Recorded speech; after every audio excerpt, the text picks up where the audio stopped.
The North Dakota Rural Electric Cooperative Foundation itself, it provides business development, technical assistance, as well as education and training.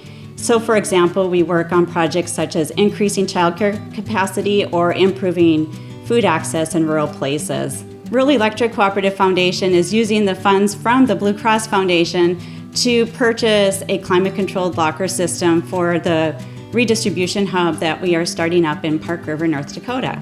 Climate-controlled locker program is just getting up and running. We are waiting for the lockers to come in.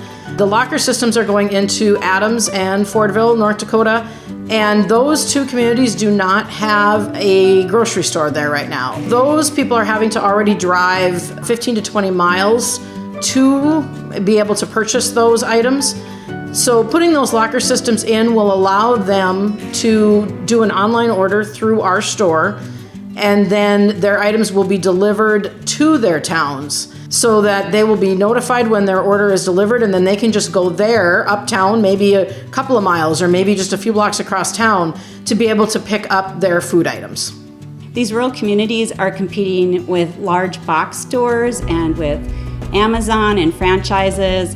And it's to demonstrate that rural places have power too, and we need to collectively build our volume and control how we distribute things. Anything we can do to keep our communities viable by keeping our grocery stores, our schools, our main street active and profitable, to me is the biggest thing to be able not only to help out our rural stores, but also help our communities as a whole.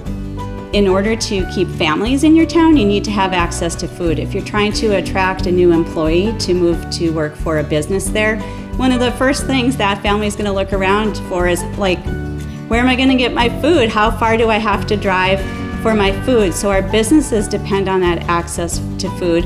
If we don't have families moving there, our schools depend on that access for food as well.